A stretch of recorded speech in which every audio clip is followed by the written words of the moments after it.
بزکشی یک بازی سنتی گروهی است که سوار بر اسب انجام می شود. این بازی در میان بیشتر اقوام افغانستان رایج است. در شمال افغانستان علاقمندان زیاد داشته و به عنوان ورزش فرهنگی در میان این مردم شناخته می شود. در حال حاضر به جز ولایت جنوبی در 28 ولایت افغانستان تیم‌های منتخب وجود دارد.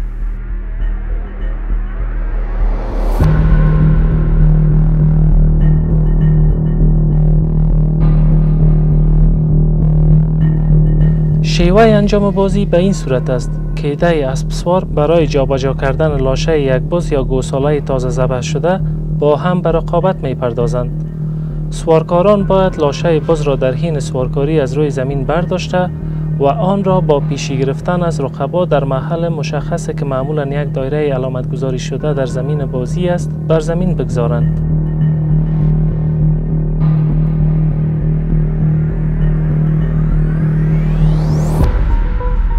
میدانی که جور شده از 4 خط دایره تشکیل شده و یک خط عمومی که دور میدان خط است که اگر از دور میدان هر اسب یا تیم یا بزکشی که میبره کتی گوساله او اوت میشه، باز او برده میشه به یک خط دایروی که مخصوص برای اوت است، اوجا انداخته میشه که باز هر دو تیم میرند از اوجا گوساله را ور میدارند به خطای خودشان مندازند، یعنی به دایره حلال خود مندازند.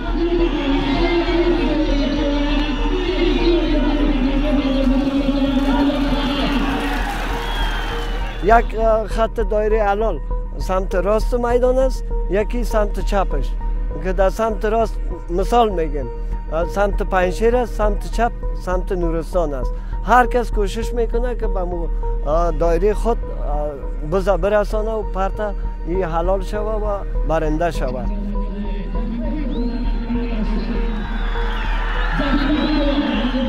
و دیگه یک خط عمومی است، دایره عمومی که است، در او دایره عمومی تمام بزکش‌ها دور هم جمع میشن، گوساله انداخته میشه، باز اون نموج است که دیگه زدکن شروع میشه که تا هر کسی که بزا بگیره و خط کنه به دایره حلال پرته و برنده شوه.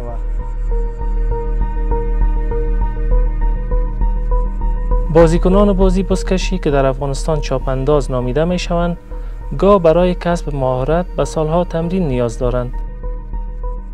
بنابر نوشته دانشنامه ایرانیکا، بزکشی در افغانستان از حمایت دولت‌های متوالی برخوردار بوده است. به نحوی که در زمان محمد ظاهرشاه تا 1973 این مسابقات همزمان با جشن تولد شاهنشاهی برگزار می شد.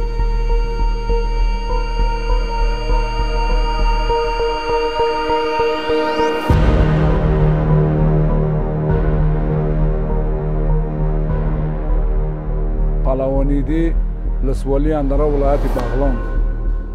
ما برادر 20 سال قبل اسب دواندیم. در هر بزکشی ها این بزکشی عنعنات بین المللی است.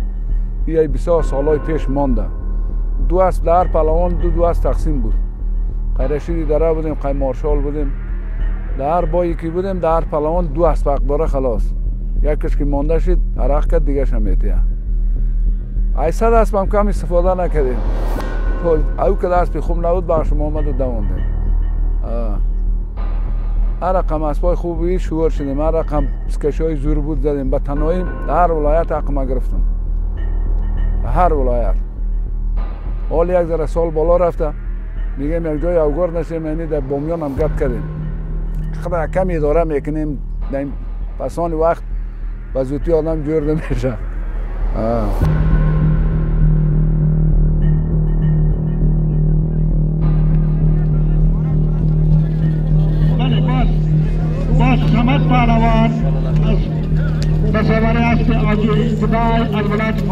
این رقابت در جشن‌های عروسی و ختنه‌کنان رایج بود. سوارکاران بزکشی که به نام چاپانداز یاد می‌شوند، مردان بسیار قوی هستند که خوراک آنها بیشتر مواقع شوربای گوشت است. در مسابقات پرهیجان بزکشی کسی که می‌خواهد بز را از زمین بالا کند یا در حال انتقال به دایره حلال باشد، دیگران حق شلاق زدن بزکش را دارند. در این بازی امکان شکستن دست و پا زیاد است و بعضا چاپاندازها جان خود را از دست می دهند. شما میفهمید که امیال شاهد صحنه هستین که بزکشی بسیار یک بازی پر هزینه هست و در پهلوش هم یک جنگ است.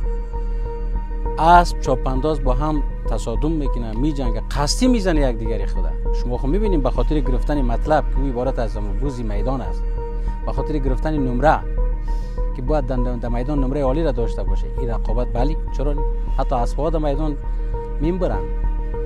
ما چاپاندازی را داشتیم، خوب شد که یادم آورد، پهلوان نجیب که به نام پهلوان هیکل میگن، در میدان در وقتی از تازی وفات کرد.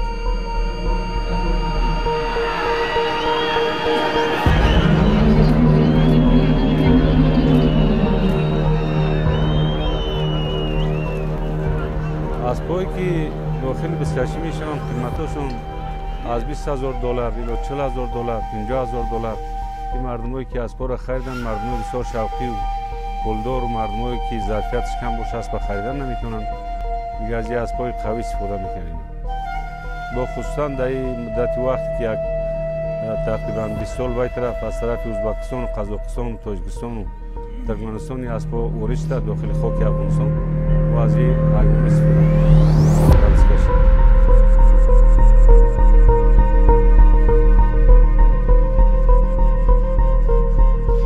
بز اینطور است که اصلا سابق که بود بزی مصنوی است که یک چیزی جور شده به نام بزی بزکشی. سابق که بود یک تورپی بود، مثلا تورپی های 4 سال 3 سال 2 ساله این چوپاندازهای بسیار قوی هیکل بودن، از او استفاده میکردن، بز میکشیدن. باز دیگه برای فعلا که 1-2 سال باید طرف این بزای مصنوی که جور شده ای از کدام مواد و قسمت چیزایی که جور شده 4 پوچه داره، دیگه مقاومت و ظرفیتش از بالاست.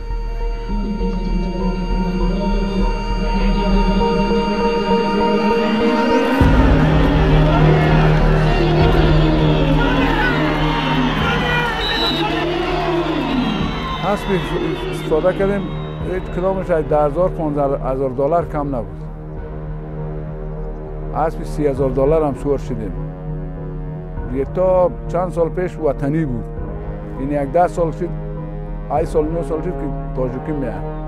یه اسبا دلارکیس از 30,000 و 40,000 کم نیست. در این نام استفاده کردیم.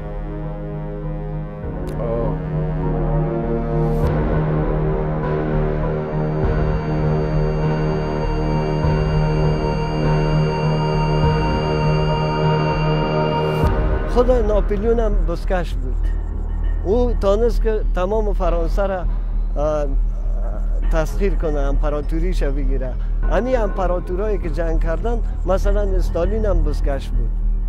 این مردم از اینمی بزکشی آموخته شدن، یاد گرفتن و جنگای داخلی و خارجی خود در مسابقات بزکشی ما باید نشان بدیم که کی زور است و کی کمزور.